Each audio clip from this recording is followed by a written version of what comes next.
Sejam todos bem-vindos ao Delegados na Escuta, um bate-papo sobre segurança pública, temas jurídicos e política. Desde já quero agradecer a minha parceira, Andresa Farias, do estúdio Animarri da 13, que é responsável toda semana pelo meu cabelo e pela minha maquiagem. Obrigada, Andresa, um beijo grande para você. E essa semana eu estou com o Cássio para a gente conversar sobre um tema que fez parte do meu dia a dia na delegacia por mais de 17 anos e que é o tema do Agosto Lilás. Muito embora de alguns anos para cá a violência contra a mulher venha sendo amplamente debatida e discutida ao longo de todo o ano, desde 2022, o mês de agosto foi eleito o mês de visibilização ao combate à violência contra a mulher. Foi escolhido o mês de agosto por ser o mês que a Lei Maria da Penha faz aniversário. A lei completou 18 anos no último dia 7 de agosto. E a cor lilás por ser a junção da cor rosa e o azul, no simbolismo de homens e mulheres se unindo contra a violência contra a mulher. Cássio, apresente as nossas intimadas. Então o rosa está adequado para hoje. Está super adequado. Bom, nós temos aqui hoje duas colegas delegadas de polícia, doutora Lara, que já foi agente de polícia também, depois passou num concurso de 2006, tomou posse, vem trabalhando aí já esse período todo, tem muita experiência na área policial, já passou pela Deltap, já passou pelo DGV uma vez, depois agora está de volta no DGV, na Delegacia da Mulher. É um prazer ter você aqui, Lara.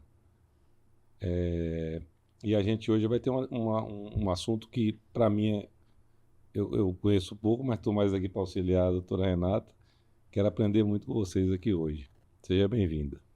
Obrigado pelo convite, né? É um prazer estar aqui com vocês. Doutora Marcela também é do quadro da Polícia Civil, passou num concurso de 2006 para agente de polícia, depois voltou para a Bahia, baiana de Feira de Santana, onde exerceu a função lá no Tribunal de Justiça, no Fórum de Feira de Santana. E aí voltou para Sergipe, passou no concurso de delegado de polícia em 2018 e está aqui hoje também trabalhando na Delegacia da Mulher à Distância. Já com a experiência nessa área aí, eu vejo muitos vídeos seus aí nas apresentações aí pelo interior, conhece muito do assunto, é um prazer estar aqui. E eu e os telespectadores estamos aqui ansiosos para saber notícias da Delegacia da Mulher, porque eu, apesar de ter muito tempo na polícia, conheço pouco desse assunto. Seja bem-vinda. Obrigada, Cássio. Renata, para mim é um prazer, uma alegria, uma honra estar aqui no meio de vocês três, que para mim são pessoas que eu admiro, são feras. Então, agradeço o convite e hoje vamos bater um papo, sim, muito importante, especialmente nesse mês. Muito obrigada, meninas, por atenderem o nosso convite. A gente não podia deixar passar em branco, né, nesse mês de agosto, essa conversa tão importante que é a violência contra a mulher. A gente, né, que trabalha com isso, eu estou afastada, né, já há alguns meses, mas foram tantos anos, né, vivendo esse tema que eu ainda sinto ele ainda pulsando, né, em mim.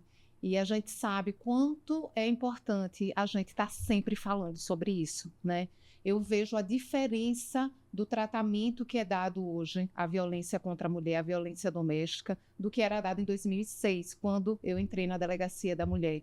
Né? Naquela época a gente estava ainda tentando construir alguma coisa, tentando conscientizar as mulheres que elas precisavam ir à delegacia o quanto antes, pedir ajuda, fazer a denúncia.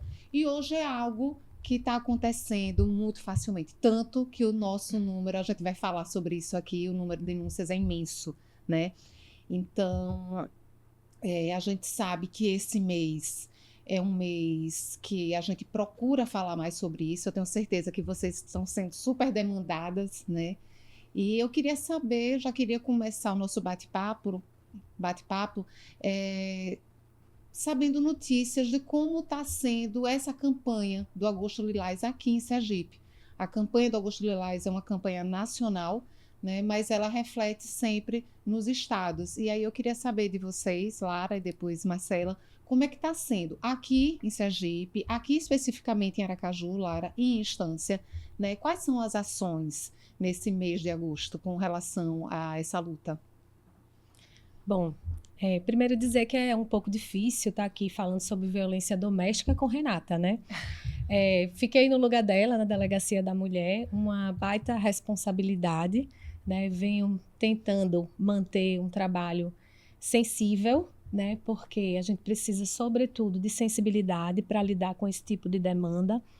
A gente tem a dificuldade do volume, né? Nós temos muitos casos, eu tenho aqui números que temos, em média, o registro de 5.000 boletins de ocorrência envolvendo violência doméstica no Estado, né? Embora a gente esteja hoje comemorando uma redução no número de feminicídios na contramão dos outros estados do Brasil, né? Mas a gente ainda tem índices muito altos. Então, já estamos agora com quase 4.000 pedidos de medidas protetivas feitos nas unidades policiais do estado de Sergipe, somente agora em 2024.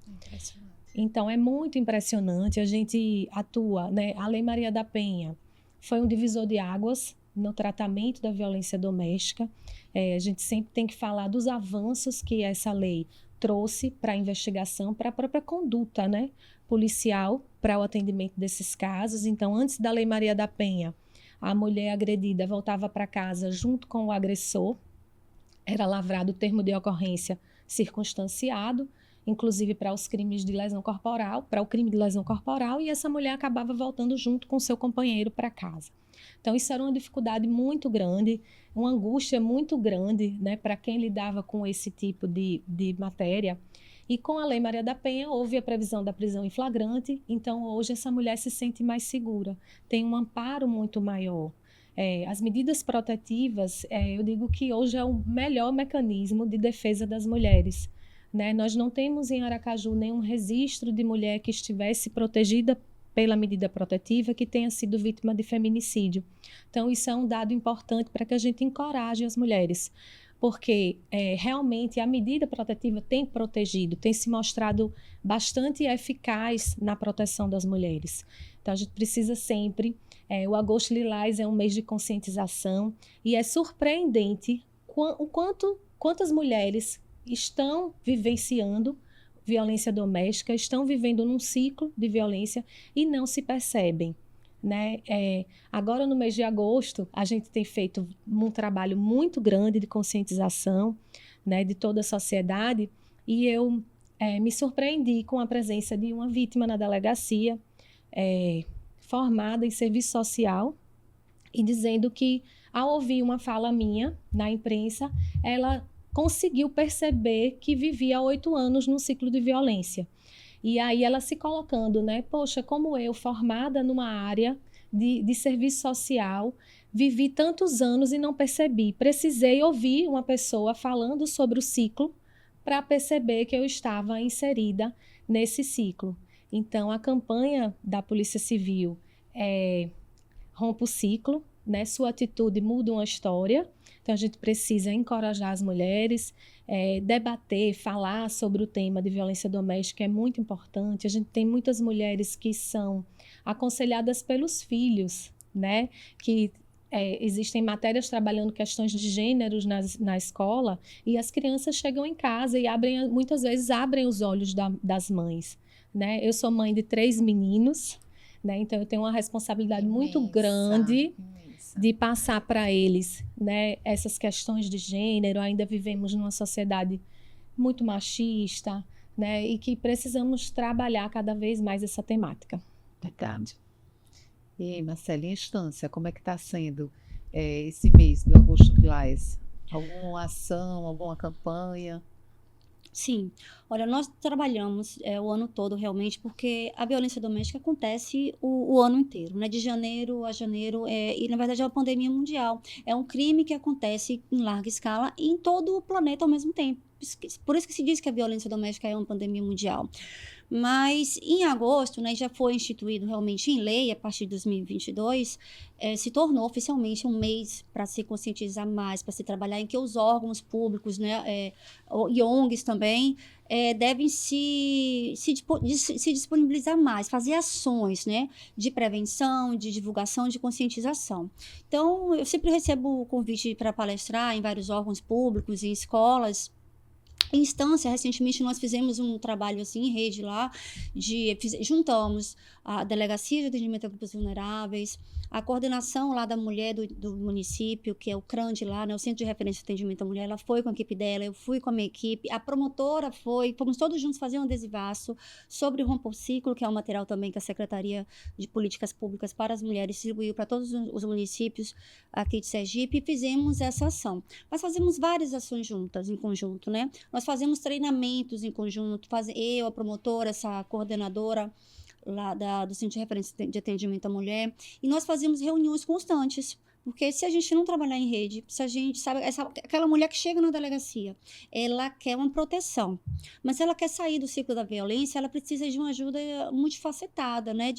É um princípio que a gente chama da interoperacionalidade, não só a polícia. Então, no caso lá, todos os inquéritos nós encaminhamos a vítima para o CRAM, e lá ela é escutada, ela faz acompanhamento psicológico, ela tem um atendimento também por um assistente social, encaminha ela para questões também de curso, emprego.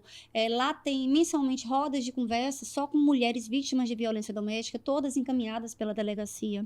Então, nós fazemos esse trabalho integrado, que eu acho que realmente é essencial para que a mulher saia desse ciclo, sabe? Para ela consiga ajuda, ela se apoia nesse grupo que ela vai, né? Um grupo de uma roda mesmo, que elas conversam sobre o que elas passaram, e elas tomam consciência, porque muitas mesmo não sabem, como, né, a doutora Lara acabou de falar, muitas não sabem que elas estão vivendo uma violência. É tão costume, é tão acostumada há anos, e demoram anos para sair. Exato. E já aconteceu também uma situação de uma palestra minha, de uma pessoa, na verdade, essa pessoa, ela é uma artista aqui de Sergipe, muitíssimo conhecida, e quando acabou a palestra, ela falou sobre violência psicológica. Ela falou, eu não sabia que eu sofria violência psicológica.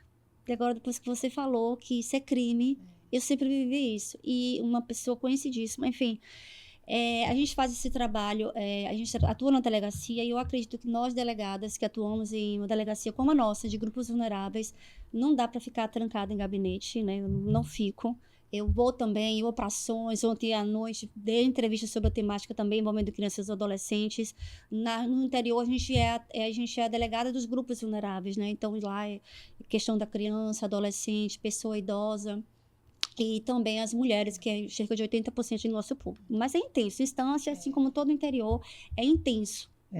E sabe o que é interessante, Cássia, só para não perder aqui o raciocínio, é que, com relação a essa questão do conhecimento, de saber que está sendo vítima de violência doméstica e tal, isso cabe não só às mulheres, como aos homens também, né?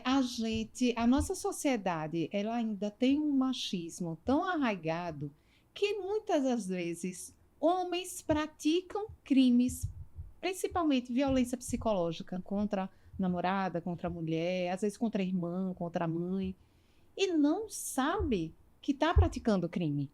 Ele acha que aquilo é normal, porque ele cresceu naquele ambiente. Ele cresceu vendo o pai agindo com a mãe daquela maneira, né? Um tio agindo daquela forma. Sim. Então, assim, as novelas, sabe? Outras situações mesmo na escola, no seio da sociedade.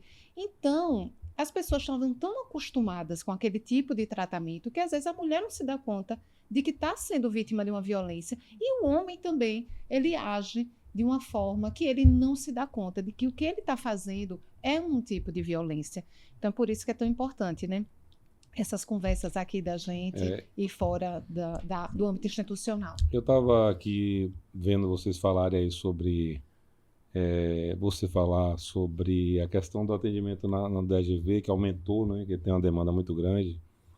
E é importante lembrar o seguinte... uma vez na academia de polícia, não sei qual dos professores lá em 2001, falou uma coisa que eu nunca esqueci. Delegacia vazia não é sinal de que está sanada, não. É o contrário. É sinal de que não tem bom atendimento. E eu não entendia isso. Quando eu cheguei no interior, eu percebi isso. O que acontece? quanto melhor o serviço é prestado, mais demanda você vai ter. Por exemplo, Lara passou uma informação agora que eu não sabia, de que não tem em Sergipe registro de mulher vítima de feminicídio que estivesse sob a proteção das medidas protetivas. Eu acho que esse dado tem que ser divulgado amplamente para você encorajar as mulheres, porque eu imagino que tem muitas mulheres que deixam de fazer a denúncia com medo de serem vítimas, né, de crimes mais graves. Então, eu acho, Lara, que a gente tem que divulgar o máximo possível isso. E eu sei que o DAGV é daquele jeito por causa do trabalho realizado no DAGV. E não vai parar. Então, você tem que melhorar a estrutura. E eu imagino que lá no DAGV, porque eu vim do interior, passei 6 anos no interior, e lá a gente tem... Eu atendia tudo na época, não tinha delegacia da mulher. Em nenhum lugar que eu passei. Só em Itabaiana, que eu tinha uma colega que era Maria Zonária, que era delegada da mulher lá comigo. Eu era delegada regional e era delegada da mulher. Mas lá em Tubias não tinha, e tinha muita demanda envolvendo violência doméstica também. E nós, homens, temos um pouco de dificuldade de tratar desse assunto, porque a gente não vivencia isso, a gente está do outro lado porque a maioria da violência é praticada por mulher, ou por homem, contra a mulher. Então, a gente está do outro lado, a gente não consegue se enxergar nessa posição de ser vítima, né? Apesar de que em algumas situações eu já vi também o homem ser vítima de algumas relações abusivas do lado contrário, né? Eu estou falando isso aqui porque é uma realidade que eu já me deparei, inclusive na delegacia plantonista. Mas eu sei que a maioria é praticada por homem. Então é importante lá na delegacia a gente ter sempre as mulheres assumindo essas delegacias, porque dificilmente, por mais competência que a gente vai conseguir chegar nisso. Eu queria saber de vocês uma coisa que eu esqueci de perguntar no início do programa. Antes da polícia, vocês se imaginavam na polícia? Vocês já queriam ser delegada de polícia? Que é uma pergunta que a gente sempre faz aqui no programa, né, Renata? O que vocês pensavam na época da faculdade? Queriam essa carreira mesmo? Ou ela apareceu por acaso num concurso que atravessou o caminho de vocês aí? Eu acho que do meu primeiro concurso, que foi para agente de polícia, né, eu ainda estava na faculdade, então era do movimento estudantil, militante de direitos humanos, então eu tinha um certo preconceito com a polícia, inclusive, né? Mas aí fiz o concurso para agente, trabalhei durante alguns anos como agente e fui rompendo esse preconceito, porque a gente sabe que na polícia a gente tem espaço para tudo, né? Hoje a gente vê isso. Então, quando eu entrei como delegada, eu já fui para grupos vulneráveis. Eu inaugurei a delegacia de grupos vulneráveis de Estância, depois fui para Socorro também, inaugurando a unidade de lá.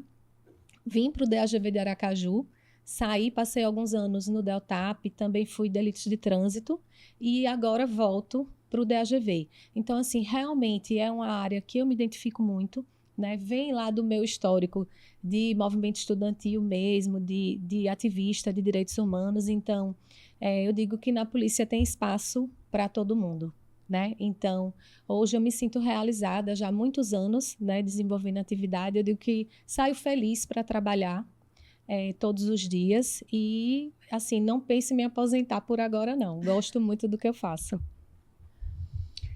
Bem, realizadíssima como delegada dos grupos vulneráveis e hoje eu não me vendo nem sendo delegada ainda, mas eu sei que pode acontecer, deve acontecer. Eu não me vejo sendo delegada de outro grupo. Estou há 3 anos e meio, mais ou menos, como delegada de polícia e fui 11 anos antes escrivã, né, aqui. Quando eu fiz o concurso em 2006, eu fiz para delegada e escrivã. E aí eu perdi, foi o concurso que você passou. Eu perdi para delegada, passei para escrivã. E depois eu continuei estudando, mesmo com 2 filhos pequenos e realizei Parabéns, meu sonho. viu, Marcelo? Nossa. Olha, só vou interromper para falar sobre isso, desculpa, mas assim, eu estava falando com a Renata mais cedo sobre isso. Quando eu vejo um agente de polícia que gosta da polícia, quer ser delegado de polícia, se esforçando, eu fico torcendo para que os meus passem no concurso.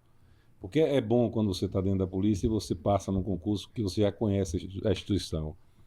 E estava brigando com o Renato, a gente precisa disso. Quem quer ser delegado de polícia e agente de polícia, de 5 em 5 anos tem concurso, basta estudar, como foi seu caso. Lá em 2006 você passou para escrivã, que era um concurso dificílimo, né?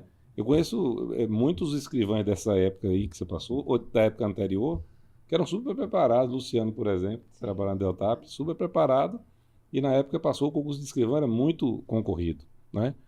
Mas parabéns, já antecipado por ter Obrigada. continuado nessa luta e estar aqui hoje com a gente, dividindo essa profissão com nós todos. Para mim, imagine a alegria de trabalhar com pessoas que foram meus chefes, né, que foram vários delegados, doutora Daniela Lima, que até hoje me dá muito apoio, hoje mesmo nós nos falamos por telefone, foi minha chefe, vários outros, Anne Clay, Marcelo Herx foi meu primeiro chefe, quando eu tomei posse lá em 2010, em Itabaiana, ele era regional de Itabaiana. Então, assim, para mim é uma alegria muito grande mesmo. E até hoje, para mim, é um desafio ser gestora, né? Porque hoje eu chefio pessoas que, no mesmo cargo que eu era antes, por 11 anos. Então, para mim, é um grande desafio diário. Então, mas quando eu me formei logo em Feira de Santana, na UEPS, eu fiz alguns concursos para magistratura, viajei a alguns estados, mas eu passei aqui. Eu fiz esse para delegada, não era o meu grande sonho ser delegada de polícia. Inclusive, ainda na polícia, eu prestei concurso aqui em Sergipe mesmo, na defensoria, fui até a fase oral, mas Deus quis que eu fosse delegada e eu amo muito o que eu faço com muito amor e é muito melhor quando a gente trabalha numa profissão que é tão difícil, tão árdua, ainda mais numa delegacia de atendimento a grupos vulneráveis, que a gente pega muita barra pesada mesmo, a gente tem que ter uma certa blindagem emocional, nossas válvulas de escapes fora da delegacia, ter um ambiente bom, harmonioso dentro de nosso trabalho. Então, hoje eu me sinto realizada, mas assim, eu sempre tendenciei a trabalhar assim com atendimento ao público, no Tribunal de Justiça da Bahia, no fórum, eu trabalhava também com esse atendimento. Eu fui por um período breve em Feira de Santana conselheira tutelar, então trabalhava com criança e adolescente lá, fui comissária de menores, como chamavam lá, que é agente de proteção, então já estava ligada a essa área e Já está com doutorado na área já, né? E aí, antes de tomar posse como delegada, eu estava sendo escrivã na DGV, fazia boletim de ocorrência, trabalhei na delegacia de atendimento à pessoa idosa, que eu amava também o trabalho lá.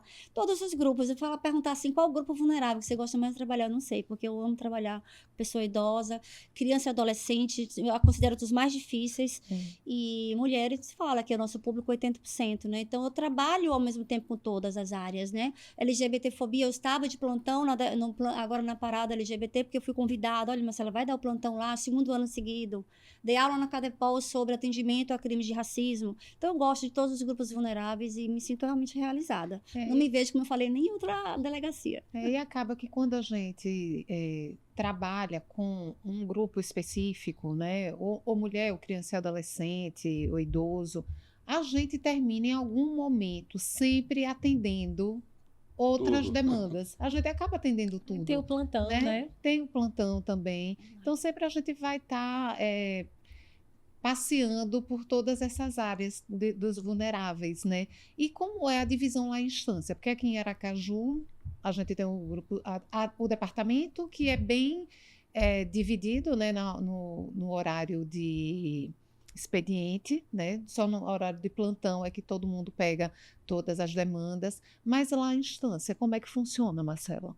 Então, lá na instância temos 2 prédios separados, a delegacia regional e a delegacia de grupos vulneráveis. Aqui a doutora Lara falou que inaugurou, e eu tenho conhecimento de que, inclusive, a instância foi a primeira delegacia de grupos vulneráveis da mulher do interior inaugurada, que você inaugurou a primeira, do interior. Sou eu, só para tudo mesmo. Tem outro prédio, ficam mais 3 delegados, mas eu atendo todo esse público e a demanda é muito tensa. Não tem semana que eu mande algumas medidas protetivas de urgência, todas as semanas. Então, é um desafio grande, porque é como se fosse todo o prédio mesmo, o departamento daqui, né? Então, a gente lida com todos os grupos vulneráveis, mulheres vítimas de violência doméstica, crianças, adolescentes, pessoas idosas, pessoas com deficiência, crimes, né, de tolerância religiosa, racismo, LGBT, e pessoa idosa. Então, assim, a demanda é intensa, o número é grande também, né? O interior acho que é o 6º município do estado de Sergipe, e a gente instaura cerca de 300 inquéritos, fora atendimentos e outras demandas, e BOs só, né? Já mandei, desses 2 anos e pouco eu tô lá também, e cerca de eu peguei uns dados aí, tem uns 2 meses, de mais de 700 inquéritos remetidos só nesses 2 anos. Só de DAGV. E olha que assim, eu sempre falava que o mais fácil era a gente instaurar um inquérito, lavrar um flagrante na delegacia da mulher, era o mais fácil, né? A parte mais complicada era exatamente quando não se fazia isso, né? Que chegava a demanda, chegava os atendimentos. E a gente tinha que orientar para procurar outros caminhos, né? Procurar a rede para fazer o atendimento, porque às vezes não era nem um caso de polícia, porém a primeira porta que elas batem é a delegacia, né? E então, assim, a gente precisa ter uma rede muito bem articulada, né? As pessoas, quando sofrem alguma ofensa nos seus direitos, ainda que não sejam de ordem criminal, o primeiro lugar que ele procura é a delegacia. E às vezes é aquele atendimento, né? Aquela resposta não pode ser dada por nós, delegados, né? Mas a gente tem que saber orientar e a gente tem que encaminhar para algum lugar. E por isso a gente precisa de uma rede bem articulada. Aqui ela já está consolidada, né, Lara, essa rede de atendimento, né? A gente precisa trabalhar em conjunto, né? Não dá para fazer o trabalho somente da delegacia. Então, essa mulher precisa realmente de acolhimento. Muitas vezes vem junto com os filhos, vem junto com os idosos da casa, né? Então, a gente realmente... o DAGV funciona 24 horas, então acho que isso também é muito importante e diferenciado, né? Porque 24 horas estamos abertos para atendimento do público. Então, isso traz um conforto, uma acessibilidade fantástica, Exato. né? Então, o volume de atendimentos é assustador, chega a ser assustador, Cássio. Quantidade de atendimentos que a gente faz durante o dia, de procedimentos que são lavrados, de procedimentos que são remetidos, né? Então, a gente tem aí hoje os descumprimentos de medida protetiva, que são urgentíssimos, né? Porque eu digo que toda delegada da mulher, o maior pânico é ter uma vítima que esteja coberta pela medida protetiva. Mesmo não tendo ocorrido ainda. E que seja vítima de um feminicídio, né? Esse medo, a gente tem mesmo um medo que isso aconteça. Sempre que tem um feminicídio, a gente corre para ver, né, corre para ver se tinha medida protetiva. Porque, como o Cássio colocou, isso é muito importante, né? Isso demonstra como é eficaz, como esse mecanismo da medida protetiva é eficaz na proteção. Mas eu acho que sabe por quê? Eu acho que tem um pouco a ver com... Eu acho que o homem que agride mulher, ele é covarde, geralmente. Não é só covarde porque bate mulher, não. Mas se você for fazer um levantamento do histórico de vida desse pessoal, na vida comum, é um frouxo. A maioria das vezes. Não tem coragem de brigar com nenhum homem, né? Então, esse pessoal, quando toma uma medida protetiva, a coragem, aquela pseudo-coragem... Tem um efeito psicológico. Tem um efeito, porque geralmente as pessoas que têm mais coragem de verdade não batem mulher. Cássio, e aí a medida acaba... a gente, assim, eu nunca falo sobre medida protetiva sem traçar um pouco de dados históricos, né? Então, no Código Civil de 1916, a mulher casada era tida como incapaz. Ela não podia trabalhar e não podia celebrar nenhum contrato sem a outorga do marido.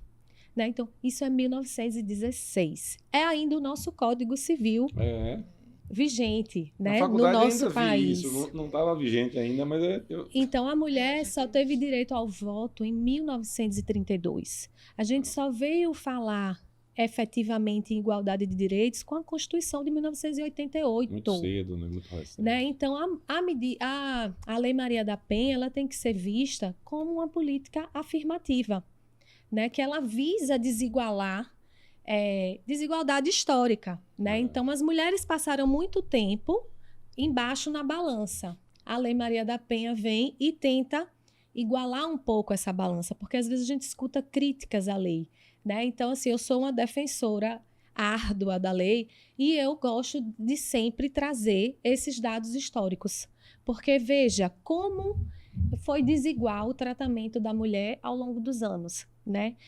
A gente vê aí agora as mulheres começando a ocupar espaços de poder, mas se você vê, em número diminuto, né? Quantas mulheres nós temos na política? Só não na Polícia Sergipana, aqui não, aqui tem maioria de mulheres. Aqui somos maioria. Mas isso é recente. É um estado que rompeu isso.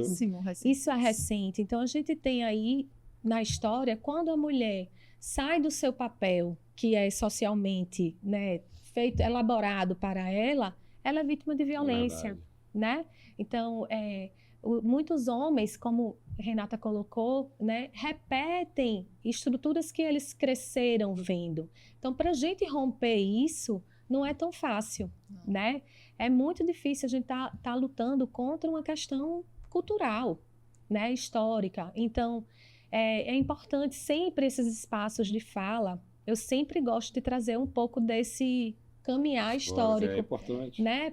Para mostrar que realmente a gente precisa dessa política, a gente precisa dessas ações afirmativas mesmo nesse momento. A gente torce para que no futuro não sejam mais necessários esses tipos de medidas, né? Porque quando eu ouço algum homem reclamar, mas eu fui afastado da minha casa. Atenção, quem foi o agressor, né? E às vezes as próprias mulheres se culpando, sabe? Sem noção dos seus direitos. Veja, ele construiu a casa, eu não trabalhava, e ele vai sair da casa? A gente escuta a mulher perguntando isso, porque na medida protetiva a gente tem o afastamento do lar, né? Então muitas mulheres às vezes não querem porque acham injusto. É impressionante. É impressionante. A mentalidade, né? A Lara, mentalidade. tinha um trabalho feito por doutora Ana Carolina lá em Estância. Quando eu era presidente da Associação de Delegados, eu fui num fechamento Lagarto, né? de Lagarto. Ela fez um trabalho lá e aí tem tudo a ver com essa questão da cultura, né, da violência. O trabalho, eu me lembro mais ou menos que era o seguinte: antes de fazer um procedimento, ela nos casos menos graves, né, obviamente, aquele início de processo de violência, havia um acordo do Ministério Público com a delegacia e essas pessoas eram mandadas para um curso que a Ana Carolina dava junto. Hoje são os grupos reflexivos, né? Grupos que a gente reflexivos. tem falado muito sobre eles e que tem super funcionado. É isso que eu ia dizer. Eu fiquei impressionado porque eu fui no encerramento. E lá nesse curso, além das palestras, tinha filmes, vídeos, crianças falando sobre a violência de pai e mãe e tal. E no final, tinha um bocado de homem chorando. Os que estavam lá concluindo o curso para poder para fazer parte do acordo lá que o Ministério Público fazia a proposta, e os homens chorando lá no final do curso, abraçando os familiares, os filhos e tal. Foram tocados, né? Foram Muitos muito homens tocados. agressores E detalhe, cresceram vendo a mãe ser agredida. Exatamente. Então, quando eles se veem repetindo, Exatamente. e os estudos mostram que eles repetem a violência, né? Até Então, para honrar o pai, né? A questão de, né, a constelação eu acho que familiar até fala de muito forma sobre isso. inconsciente, Para eles né? é natural. Para eles é natural. Então, a instância já tem grupo reflexivo e a maioria dos municípios estão tentando implementar. Sim. Porque há estudos que falam que realmente o índice de reincidência, depois que saem do grupo, é mínimo. Exato, É 0,1 exato. coisa por Então tem um cento. efeito positivo. Tem um efeito né? positivo, porque eles, numa roda de conversa, eles falam, e quantas vezes a gente ouve também no interrogatório um agressor, e eles falam, como também a doutora Renata já falou, de maneira tão natural, de que, e não, eu fiz mesmo, porque ela não fez o meu almoço, então como se fosse obrigatório, não fez o meu jantar, ela realmente só quer viver na casa de não sei quem, e aí eles acham natural bater e agredir, porque ela Precisa rompeu um pouquinho corrigir, né? precisa ser corrigida. Então, para eles é natural, e quanto que é importante esses grupos, porque realmente eles tomam consciência de que não é normal, não é natural. Então, na verdade, é como eu sempre falava, né, enquanto delegada da mulher, da importância da educação, né? Como é importante a educação não só na escola, como a educação doméstica, né? Para a gente mostrar e conscientizar tanto as meninas de que não devem aceitar determinados comportamentos, como Exatamente. aos meninos de como não agir, né, contra as meninas, né? Então, a educação realmente é fundamental, porque a gente vive nesse ambiente machista que ainda é muito, às vezes as pessoas querem desconstruir isso, mas eu que trabalhei durante 17 anos com essa demanda, eu via as mesmas histórias que eu vi em 2006 acontecerem em 2023, né? E o pior, eu via meninas novas, jovens, né, passando por aquilo, porque a gente imaginava o quê? Uma menina hoje com seus 20 e poucos anos de idade, ela vai ter um comportamento diferente da mãe dela, né, que tem 60, da avó dela que tem 80, e eu via que era a mesma coisa, Repetindo. sabe? Ela né? repetindo, ela aceitando aquele comportamento machista, ela se comportando de uma maneira machista, né? Então, assim, pouca coisa mudou. Infelizmente, é triste falar isso, mas com relação a comportamento, pouquíssima coisa eu vi mudar numa capital, imagino no interior, né? Ué, Renato, e tanto é que eu em 2009 eu fui para a Europa, para Barcelona, E como lá não tem crime, né? Então, pouco crime que tem é comentado o tempo todo, né? E a grande questão lá eles estavam tentando descobrir onde o marido tinha enterrado a esposa. E aí eu fiquei sabendo que na Europa, o principal crime que tem na Europa é crime de violência doméstica.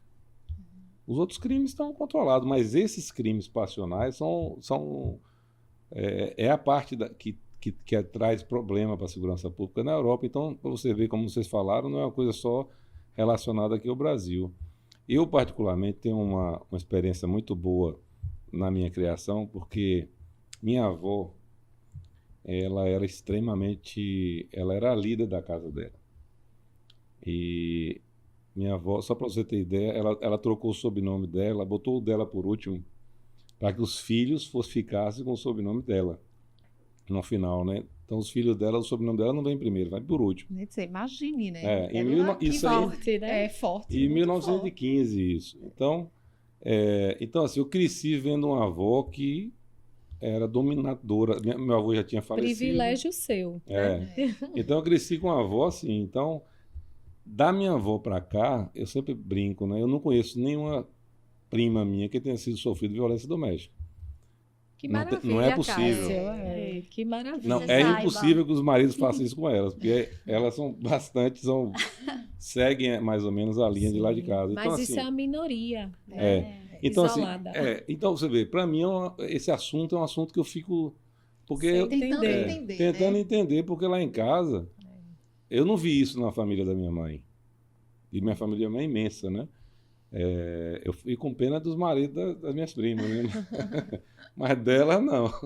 Agora, Elas são bastante firmes, né? E jamais permitiria isso. E lá em casa, aí eu venho a outra parte, meu pai, lá em casa eu não lembro de meu pai nem falar alto com minha mãe. Nem falar alto. Provavelmente eles brigavam em algum momento, escondido, né? Tinha alguma discussão. Sua família, infelizmente, é uma exceção da exceção. Então, né? é por Não isso é que às vezes você fica... Por exemplo, tem coisa que você ouve... Eu tenho uma dificuldade danada, eu falei na última vez que a gente falou sobre DGV aqui, eu tenho um problema de dar plantão no DGV. Porque essa realidade de abuso de criança, de idoso ser abusado, de mulher, isso é uma coisa para mim tão esquisita que eu não quero. Não dá para mim, eu não tenho estrutura emocional. Se quiser invadir qualquer barraca, em qualquer lugar, ou operação complicada, eu vou. Agora, DAGV é um lugar onde eu não quero passar, é para os fortes. Renata é testemunha, eu vou falar de novo. O dia que eu saí do último plantão, o último e único plantão que eu dei na DAGV, eu liguei para ela de manhã cedo. Saindo do plantão. Parabéns, dei os parabéns para as meninas aí, porque não dá para mim, isso aqui eu não aguento. Então, vocês estão de parabéns, o trabalho feito pelo DGV e tem expandido para o interior. Não sei se vocês sabem, mas eu fui outro dia num congresso em Goiânia, o número de crescimento de delegacia da mulher no Brasil. Vocês têm esses números? No Brasil, não estou falando aqui de Sergipe. É desproporcional em relação a qualquer outra área. Talvez vai ter um aumento agora no número muito grande também, a tendência no Brasil, na parte de crime cibernético, né? Sim. Que a tendência é essa, aí no Brasil todo.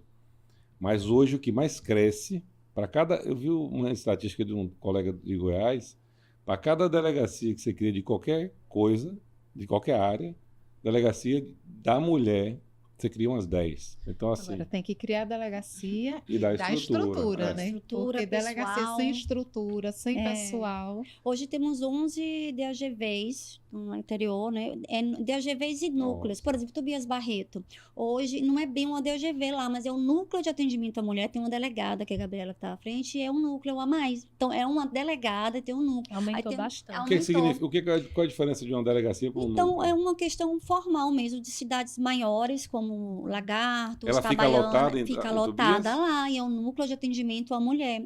Só uma questão formal mesmo da criação, mas é um núcleo de atendimento à mulher. Em Tobias Barreto, algumas outras cidades. Então, já temos DAGV nas cidades maiores, e no total, entre esses núcleos, que tem um atendimento específico, uma delegada específica, já temos 11 no total. Tem também, no caso das acumulações, tem lugares que tem, por exemplo, você está lá em Estância, aí em Santa Luzia não tem delegada mulher, não tem ainda essa... Não. esse Não. atendimento? Porque nem dá tempo, né? Não. Instância, por exemplo, não dá para E você é fazer as duas interessante esse coisas. dado, porque assim, há estatísticas que falam assim, ó, que a procura, a demanda, as denúncias são maiores, as mulheres procuram mais as delegacias especializadas no interior, nos municípios, entendeu? Vamos dizer que seja, aumente assim, cerca de 5, 7% mais denúncias quando tem uma delegacia, quando tem um atendimento especializado. Onde tem delegacia da mulher, tem mais atendimento, mais denúncias, e as mulheres procuram mais, né? Porque teria ali um espaço apropriado, né? Então, vocês estavam falando aí sobre a questão da raiz do problema. Tem dado da ONU que fala assim, tem uns que falam 100 anos ou 300 anos. Daqui 100 anos ou 300 anos, acho que Brasil 100 anos e mundialmente 300 anos, talvez tenhamos uma igualdade de gênero e não precisaremos mais da lei como Maria da Penha, como Lara falou, que é para ser uma lei temporária. Ela perdurar enquanto existe a desigualdade de gênero. E o interessante que você falou da Europa, né, que você fala Portugal, que tem também muita violência doméstica, é que a nossa lei é considerada uma das melhores do mundo, né? Mas é considerada a terceira melhor lei do mundo em relação à violência, ao combate à violência doméstica e familiar.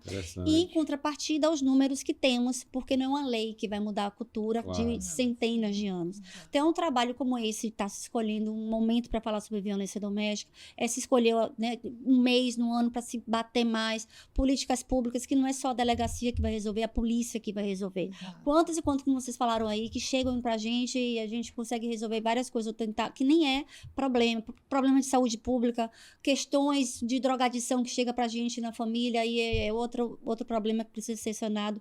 Mas é um trabalho árduo, assim, que a gente faz, e quanto mais a gente fala, escola trabalhar de uma maneira incisiva sobre esse assunto, e a lei já fala que a escola tem que trabalhar, que tem que ter uma semana, sabe, da menina, falar sobre direitos das meninas. E família. Ela falou que tem 3 meninos, lá em casa eu tenho... Luana tem 13 e Heitor tem 11, e Luana não faz as atividades, lá tem as tarefinhas de vida, enquanto ele não faz. Ela não, os dois vão fazer junto. Então, assim, ela exige todos os direitos dele, igual ela, sabe? E todas as brincadeiras que ficou à disposição dele, que são as mais legais, de bola, de esportes radicais, ela também teve acesso, né? Então, tem que começar de casa mesmo, e da escola, porque enquanto não começar de maneira séria, incisiva, forte, em casa e na escola, como você falou, vai chegar meninas de 20 e poucos anos que tem a mesma cabeça lá atrás do avô, de que a mulher era mais explorada em todos os sentidos, em casa, na tarefa doméstica. Enquanto a gente deixar, né, o menino lá de boa, só brincando, quando a menina tem que lavar louça, isso não vai mudar. Hoje a gente já tem, tanto em Aracaju como em Sergipe, leis que obrigam, que colocam na grade curricular a violência doméstica. Que é uma previsão da Lei Maria da Penha também, né? E hoje Sergipe tem a lei estadual e Aracaju tem a lei municipal, né? E eu acredito que nas cidades do interior de Sergipe, algumas já devem ter, se não é até uma situação para nós, delegadas, né, levarmos aos parlamentares municipais, né, porque, gente, é o que funciona, né? Na maioria dos casos que a gente vê esse machismo, né, principalmente nessa fase, as meninas novas ainda reproduzindo dessa maneira tão arcaica, a gente vê que é numa camada social mais inferior, entendeu? Que não tem acesso a outras situações que mulheres, meninas, adolescentes têm quando tem uma situação financeira melhor, por exemplo. Até de sair de casa, né? Mudar para casa do pai. Numa escola melhor, né? Então, tem acesso a outras situações, né? Então, é muito importante, principalmente, óbvio, em todo o ensino, público e privado, mas eu acho que, principalmente no ensino público, tem que ter mais atenção e mais cuidado com relação a essa educação, né, visando diminuir esse tipo de violência. Eu estava lendo um texto ontem de um livro que eu estou lendo, que indico para vocês aí, que é O Animal Social, de Eliot Aronson, eu acho. Não sei se você já leram esse livro. Tem uma parte do livro que eu printei ontem, botei até lá no Instagram, que ele fala sobre o seguinte, que quando você usa repressão, ou um bônus alto para que alguém faça ou deixe de fazer alguma coisa, você consegue que a pessoa faça, mas ela não internaliza aquilo.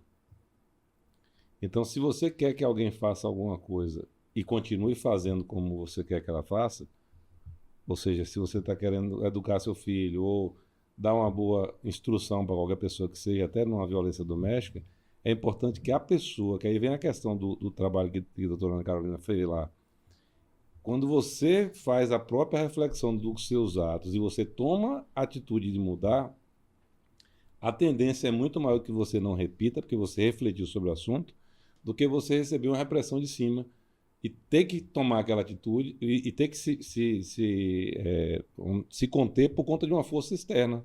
Assim que essa força sai, você está livre para fazer. Então, esse trabalho da educação é importante. Renata, me tira uma dúvida.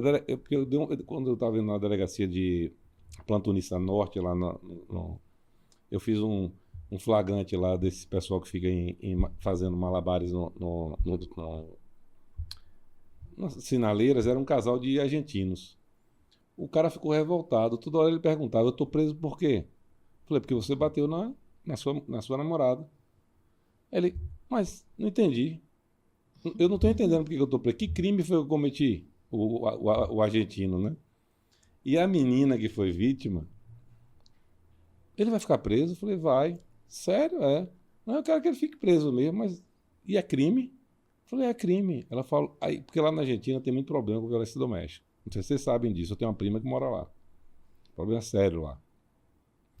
E essa menina era filha de um médico. Porque esses meninos que andam aí em Malabares não é morador de rua na Argentina que vem pra cá, não. O pessoal quer viver uma vida mais diferente. E ela era filha de um médico na Argentina.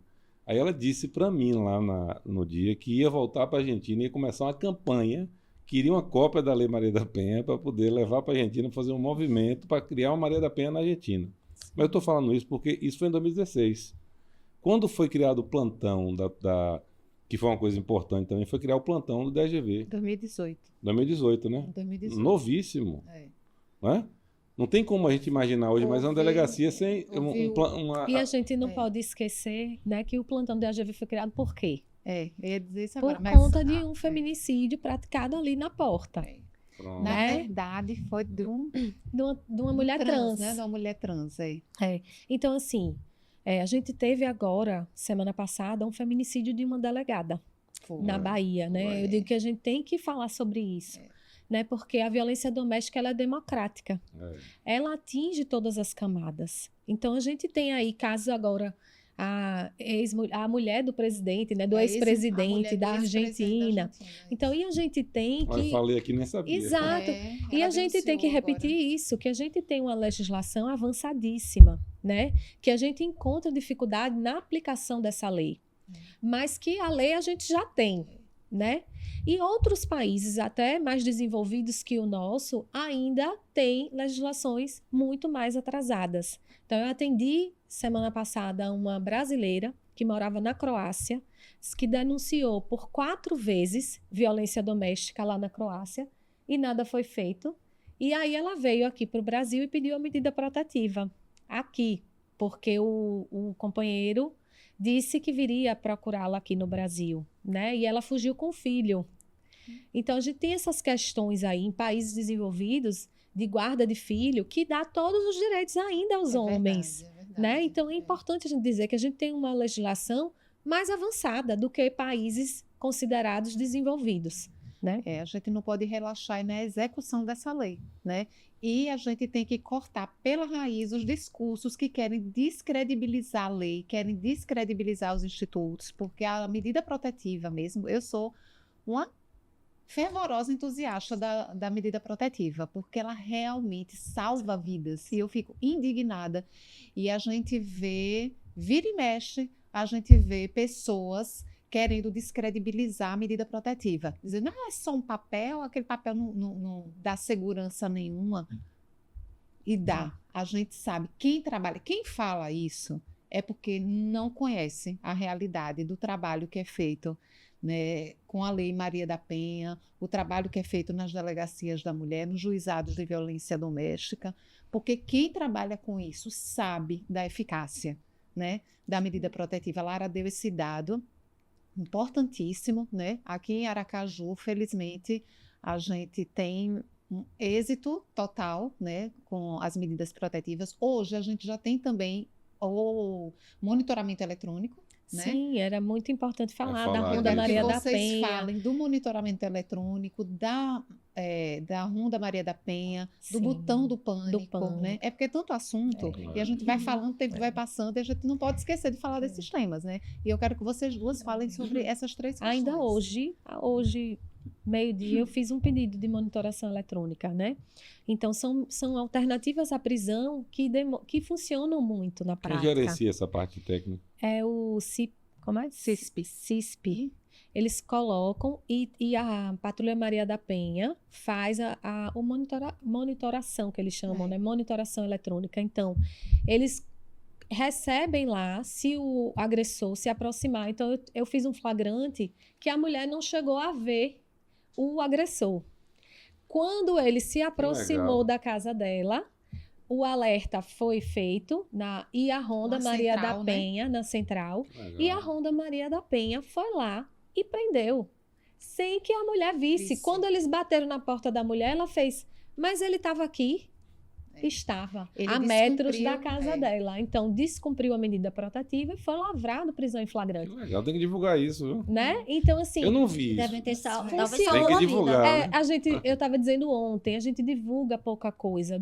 O DAGV acontece tanta coisa que a gente acaba não divulgando. A gente tem prisão todo dia, né? Então, A gente é atropelado pelo trabalho, né, Lara? a gente é atropelado Mas esse trabalho pelos, é importante, pelas essa coisas, divulgação. né? Então, infelizmente, a gente ainda não conta com número suficiente de tornozeleiras e de botões do pânico, né? A gente precisa ampliar isso. Por quê? Porque tem sido uma medida que tem se mostrado bastante eficaz, né? Mas eu fiz hoje um pedido. É uma Toda semana a gente tornozeleira, faz. Lara, que coloca? É a tornozeleira. E aí, tem os locais, né? São cadastrados os locais que ele não pode se aproximar, residência, local de trabalho. E aí, se ele se aproximar, muitas vezes a vítima é avisada, atenção, procure um E abrigo. se for por uma outra razão, ele pode falar, por exemplo, vou supor um exemplo. O cara está com uma restrição aqui nessa área. Nessa casa aqui tem uma mulher que está sofrendo violência. Mas, sei lá, apareceu uma situação que ele tem que vir aqui nessa Não rua, vem. de trabalho. Não venha. Pode vir. Ele não pode nem pedir autorização para mim? Pode pedir Veja. autorização. Por mas- exemplo, ele vai lá na delegacia da mulher, olha, eu estou com uma restrição aqui, mas eu... Não, na delegacia não, no judiciário. É? É uma Veja, decisão Cássio, judicial, né? Entendi. Essa semana passada, o rapaz alugou uma casa enquanto convivia em frente à casa da avó. Rompeu o relacionamento, a mulher pediu medida protetiva. E ele foi morar na casa da avó, que é em frente à casa dela. Então, ela procurou a delegacia dizendo que estava havendo o descumprimento. Quando ele veio ser ouvido, ele fez, mas eu vou para onde? A casa da minha avó é em frente, eu não tenho outro lugar para ir. Veja, a medida tem que ser cumprida. A defesa dele pode procurar o judiciário para pedir uma modificação da decisão, mas enquanto aquela decisão está Sim. vigente, ela Ele tem não que pode ser cumprida. E assim, nós somos rigorosíssimas quanto a isso, sabe? Porque é isso que traz a segurança. Esse rigor de realmente... Eles precisam ter o medo. Eu não posso descumprir, né? Então, às vezes, Se acham for que perto do shopping, lascou, né? Não pode ir no shopping. não Não pode, pode. tem outro É, shopping, né? Esses Mas é dias... melhor isso do que estar preso. Né? Esses dias, uma funcionária de uma É loja só do não bater em shopping... mulher que não precisa passar por isso. A gente já tem vários Exatamente. casos, né? Funcionário da loja do Funcionário shopping, o cidadão foi para o shopping e entrou justamente pela entrada. Ele era funcionário? Não, Ela. a vítima. Ah, ela. Ele A não poderia vítima ir. funcionária e ele não podia ir. Aí ele entra justamente ao lado da loja que ela trabalhava. É de propósito. É uma Sabe, afronta, porque- é pra afrontar. É isso que, É pra que afrontar. né, é a violência. É você mostrar sua Tem presença, que fechar o cerco intimidade. mesmo, é isso Tem. mesmo. Tem que fechar o cerco mesmo. Nesse momento, é o que eu digo, né? É. No momento atual, precisamos ser bastante rigorosos para que haja essa mudança de cultura, né? Agora, por outro lado, né, eu, enquanto trabalhava na Delegacia da Mulher, eu tenho certeza que as meninas também, a gente também tem um compromisso com a verdade. Sim. Então, uma situação dessa, a gente diz, tem que fechar o cerco porque a gente está tratando de um homem que está descumprindo a lei e que é uma ameaça para aquela mulher. Mas, se a realidade também não for essa, a gente também está vigilante, né, meninas? Uhum. A gente não está lá para cobertar o que está errado.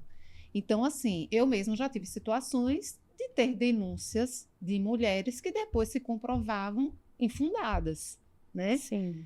que a gente eram denunciações caluniosas. Sim. Nessa situação, a gente também tomava a providência Olha, lá vem correta. ela para assunto polêmico, É, né? É a menor parte dos casos. É a menor parte dos casos, então é a importante menor falar. parte É dos a menor casos, parte. mas eu acho o seguinte, sabe, meninas, Mas é a priori, polêmico. né? Você sabe que a priori vai tomar medida. Renata, Depois a gente vai... tem tido muitos casos de descumprimento em que a vítima aceitou manter o contato, né? E depois brigou novamente e aí procura a delegacia para noticiar um descumprimento. Isso tem acontecido com uma certa frequência, sabe? Sim. E é uma área um pouco nebulosa, porque a gente tem decisão do STJ recente dizendo que se a vítima consente no contato, não há que se falar em descumprimento, Exato. não é? Só que alguns entendem que não, que se a medida protetiva ainda está vigente, cabe o descumprimento, É né? uma área bem nebulosa que a gente tem que ver realmente caso a caso. E né? descumprimento com a prisão, né? É muito A gente grave. tem que ter muito cuidado, muita cautela, porque a gente não está lá para cometer injustiças, Sim. né? Pelo contrário, a gente está lá para evitar, a gente está lá para, primeiramente, proteger a mulher, né? Sim. E fazer justiça, né? Procurar fazer justiça. E, eventualmente, uma coisa ou outra que aconteça que saia do padrão, no geral, vale a pena. São efeitos colaterais. A regra é a proteção. A Exatamente. São regra é efeitos a colaterais proteção. que a É gente... número mínimo, assim, do que então, acontece. Quando ele é intimado, assim, da protetiva, eles ficam muitas vezes revoltados, mas ainda nem foi... Ele é intimado da protetiva, ele nem foi ouvido ainda na delegacia.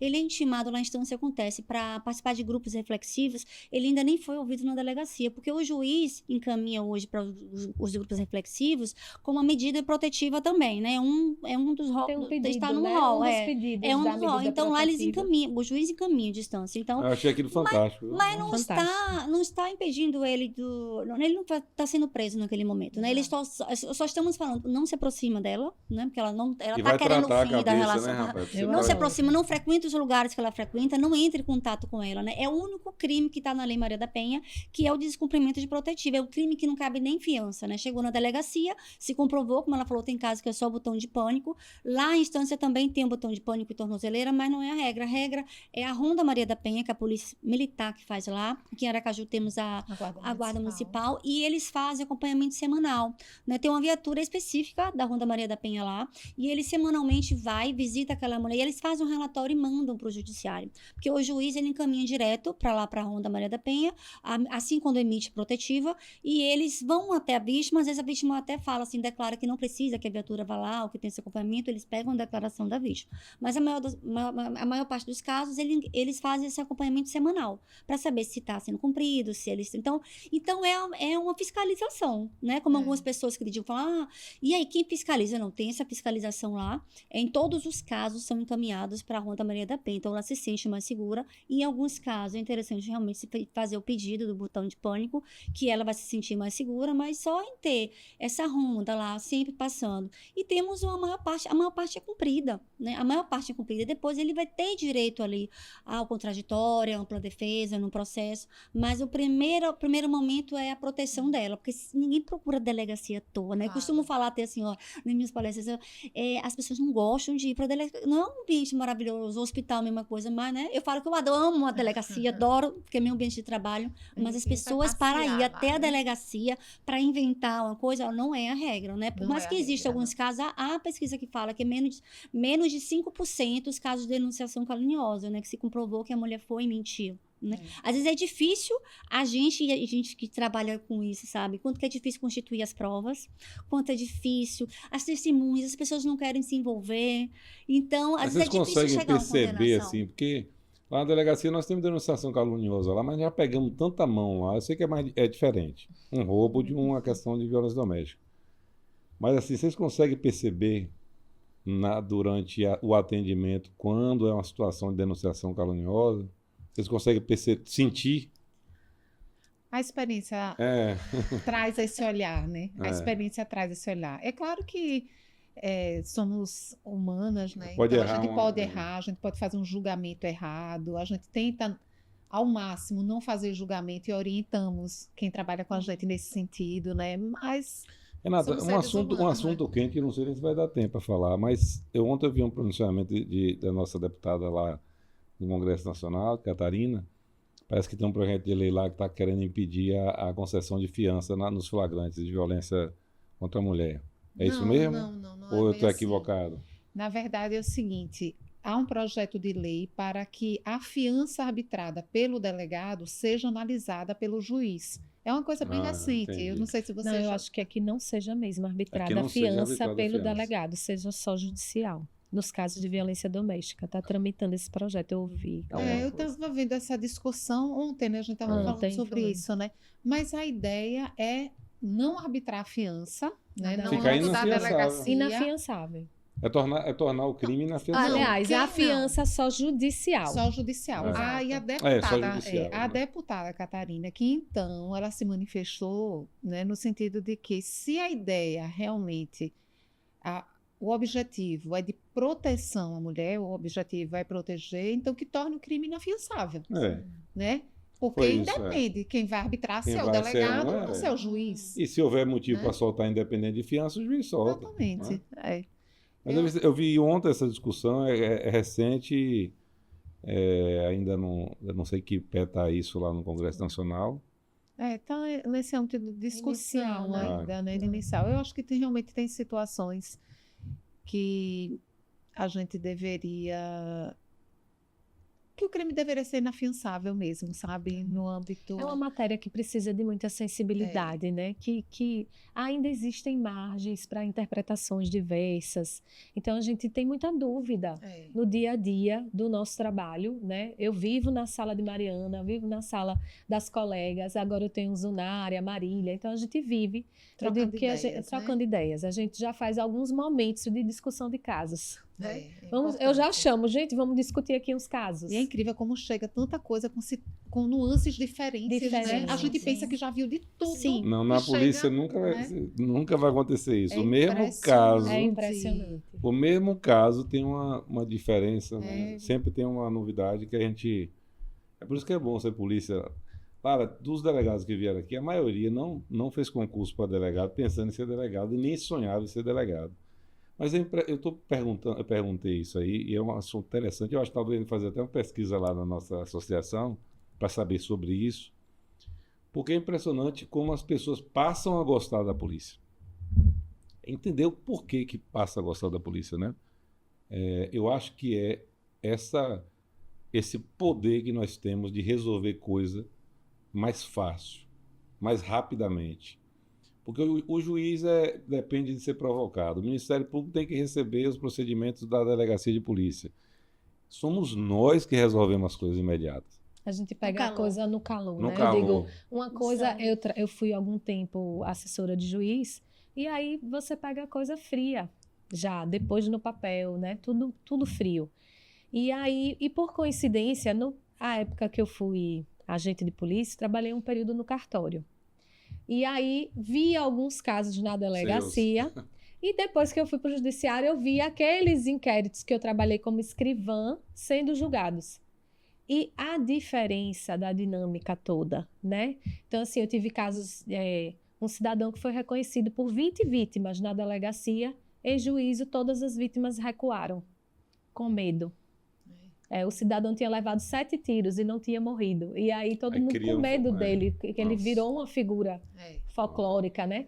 E aí acompanhar isso, como foi interessante, sabe? Eu digo que as experiências que a gente vai acumulando, né, são todas muito importantes. Então, ter trabalhado na polícia, no judiciário, voltado para a polícia, foi tudo muito interessante. E eu digo assim, agora eu estou com uma estagiária que está na delegacia e foi aprovada no estágio para o judiciário. E ela disse que não quer ir. Eu não quero ir. Eu disse, mas minha filha vá, que você vai conhecer outra. Ah, não, eu gosto daqui. O dinamismo, né? A gente tem um dinamismo de trabalho diário. Fantástico, eu acho incrível. Todo dia você chega, você não sabe o que é que você vai encontrar. E o poder de resolver, né? De resolver de verdade, né? Sim, na sim, hora sim. ali, né? E é bom, as estagiárias lá também todas querem ser delegadas. E você falou uma coisa que a gente pega no calor da situação, a gente pega no sangue, porque muitas vão primeiro para a delegacia, ainda ensanguentadas. A gente fala, não, calma, vai primeiro para o hospital, para depois voltar. Então, é a primeira porta de entrada mesmo. A gente pega ali a pessoa. É o atendimento, tem que gostar de gente para ser delegado, né? De atender, de ouvir, de olhar, de abraçar muitas vezes. E aí, nesse contexto, meninas, vocês lembram de alguma situação assim marcante, algum caso marcante nessa área de violência contra a mulher? Olha, eu tive um caso ainda em Lagarto, que primeiro eu fui lotada na DGV de Lagarto, que é 1 ano como delegada lá, que me marcou, que foi um caso assim, foi um caso de abuso sexual de um menino, que já não é, né, a maioria dos casos são meninas, os dados falam que 90% são meninas, e ele foi abusado por um vizinho, com 13 anos, ele já era vulnerável, e independente do consentimento dele, e ele foi abusado por um rapaz que era amigo de infância da mãe, da vítima. E esse caso foi emblemático, porque assim, a gente conseguiu prender esse rapaz, ele estava viajando para o Ceará, para casar com a moça da igreja que ele conheceu pela internet, e com a ajuda da DIPOL, de Mayra lá, nós conseguimos interceptar esse ônibus, e ele foi preso, ele ia casar. E ele já estava cometendo abusos sucessivos com esse vizinho dele, do menino de 13, começou com 12 anos. Então, foi um caso que me marcou muito, porque eu tinha acabado de entrar na polícia, e eu consegui fazer esse trabalho junto com o Mário, com a equipe, todo mundo junto. E teve repercussão também nacional, porque ele conseguiu ser preso, mesmo ele tentando se safar, de última hora que ele inventou esse casamento lá, e ele conseguiu ser preso. Eu acredito que ele esteja preso até hoje, que ele abusou por anos desse menino, que era vizinho. E tinha foto, a mãe levou foto, olha a foto dele na minha infância, tudo junto aqui, né? São muitos casos, né? E eu peguei caso também de tentativa de feminicídio, que eu já fui pegar o depoimento da vítima no hospital, no USE, ela também ensanguentada. São muitos casos. São muitos casos. E Lara, então, tem muitos casos, não só da Delegacia da Mulher, como da Delegacia da Criança e Adolescente Vítima, né, Lara? Eu também fiquei um tempo na criança vítima, né? Alguns casos bastante difíceis, pesados. A gente tem uma série de... Aquele que você não pode esquecer, aquele que você... Cássio, por incrível que pareça, são muitos, sabe? Eu já trabalhei com a parte de pedofilia, então eu já aprendi pastor, padre, professor de futebol, professor de... todo tipo de gente nessa parte de criança vítima, né? Eu já tive participação. Estupros de mulheres também, a violência sexual, que sempre é muito também difícil da gente lidar, são investigações pesadas, né, para quem atua, para a gente que é mulher, principalmente, né, para a gente que é mãe, a parte das crianças, eu digo que eu traumatizei com a parte de criança, assim, não tenho vontade de voltar para a área da infância, embora seja uma área que eu goste bastante, mas me trouxe muito sofrimento, né? Então, eu acho que a gente saber equilibrar essa parte da vida profissional com a vida pessoal é um desafio de quem lida com grupos vulneráveis, né? Então, eu digo que o que me traz satisfação é poder acolher realmente essa mulher, é ouvir uma vítima dizer que uma fala minha fez com que ela se encorajasse a procurar a delegacia, a romper um ciclo de muitos anos de violência. Então, é o dia a dia mesmo. Eu acho que a violência doméstica, né, e familiar contra a mulher é o dia a dia. São casos que a gente vê diários, e a coragem das mulheres de romper, né, com essa violência, às vezes de muitos e muitos anos, às vezes sem condição financeira. Hoje eu atendi uma moça que ela saiu de casa sem nada, e ela 37 anos de convivência, e ela disse, eu quero paz, né? Então a gente frisa isso. Hoje as mulheres têm que ter direito a uma vida sem violência, né? Lara, é uma satisfação enorme, né, para a gente pegar uma situação dessa, de uma mulher que viveu durante 37 anos e chegou num nível de deixar tudo para trás em nome da paz dela, e a gente conseguir restabelecer essa paz na vida dela. Isso não tem preço, não é, né? Não então, tem preço. Eu digo, eu me arrepio ainda, porque você reconstitui aquela dignidade perdida, né? Olha, vamos pedir, e essa moça, inclusive, falou assim, vamos pedir a medida protetiva. Aí ela, pode ser agora? Eu disse, pode ser agora, vamos pedir agora, porque ela fez, não, eu estava na casa de minha mãe, mas ele disse que ia lá, eu já fugi, estou na casa do meu filho, eu preciso de paz, doutora, eu preciso do meu direito de ir e vir, eu preciso estar na rua e saber que eu não vou ser atacada. Então, uma realidade assim, que é um absurdo, não é uma coisa... Mas, gente, é maravilhoso, assim, que hoje em dia, no plantão do DAGV, a gente pede a medida protetiva, no mesmo plantão a medida protetiva sai e é Fantástico. cumprida. É. Gente, Então, a isso gente é uma se lenda. entusiasma, A gente se né? A gente se entusiasma. entusiasma bastante, É. porque é isso que dá coragem, né? Exatamente. É isso que faz com que a mulher sinta que pode. E aquela vítima, com certeza, né, ela vai levar aquela história dela para familiares, para amigas, para vizinhas, né? Então, isso vai fazendo com que as mulheres se encorajem e procurem a delegacia e a gente continue fazendo esse trabalho, né? Com certeza. E, infelizmente, chegamos ao final. Vocês viram que passa rápido? Voando, né? Já tem Parece- 1h03 mais de uma minutos que nós hora. estamos aqui. É. Então, gente, eu queria mais uma vez agradecer, né, a presença de vocês, estar aqui contribuindo com a experiência de vocês, o trabalho maravilhoso que vocês estão fazendo em Estância e Lara aqui em Aracaju. Espero que continuem acompanhando a gente também aqui no nosso podcast, né? A gente está com esse espaço aberto para trazer informação para as pessoas, para mostrar às pessoas o nosso trabalho, que é muito importante esse conhecimento para que elas confiem e se aproximem cada vez mais, né, do delegado de polícia, da polícia em si. E aí eu queria que vocês deixassem também uma palavrinha aqui para a gente. Agradecer imensamente o convite. Fiquei muito feliz quando o doutor Gabriel entrou em contato, falou, olha, vamos falar do Augusto Lilás e lembramos de você e de Lara. Eu sou muito grata a Deus por essa profissão, né? Como eu falei assim, por tantos anos fiquei do outro lado ali como escrivã, que eu amava ser também escrivã e trabalhei com mediação de conflitos, que é uma coisa que eu amava. E hoje está assim à frente para poder fazer mais ainda, né? E numa área que eu gosto, na área que eu amo, apesar de ser árduo, de ser difícil. Então, assim, eu amo a minha profissão. Até hoje agradeço a Deus por ter passado no concurso. Já foram 3 anos e meio que eu tomei posse. Ele fala, ai, eu sou delegada, que coisa. Sabe, eu ainda sinto essa alegria no meu coração, genuína, de ser delegada de polícia. Amo mesmo. Agora vai ser promovida, vai ser, graças a Vou Deus. ser promovida. Agradeço todo o trabalho da DEPOL por nós. E muito feliz, só agradecer mesmo esse bate-papo muito bom. Eu tô com quase 20 anos, né, trabalhando aí como delegada de polícia. Entrou com 15, não foi lá? Não. Eu assisti alguns podcasts e teve algumas pessoas que diziam isso. Eu passei por isso, né? Quando eu cheguei, o povo entrava na minha sala e dizia, mas uma menina vai me atender? Então, assim, mas é muito satisfatório o que a gente faz no nosso dia a dia e falar sobre valorização, né? Como a gente precisa ser valorizado, porque a gente está ali, a porta de entrada, a gente começa tudo, né? Da atividade judicial na esfera criminal. Então, a gente precisa ter nossas prerrogativas cada vez mais reconhecidas e que a sociedade também tenha conhecimento do que a gente faz e possa sempre nos procurar. Isso. Bom, nós estamos chegando ao final do programa. Fica aí a dica para quem vai assistir esse episódio, para curtir a página, se inscrever no canal, que você vai receber todos os podcasts daqui para frente. Até mais, né, Renata? Vamos esperar o próximo programa. Próximo episódio. Obrigada pela atenção, pela presença de vocês no Delegados na Escuta e até a próxima.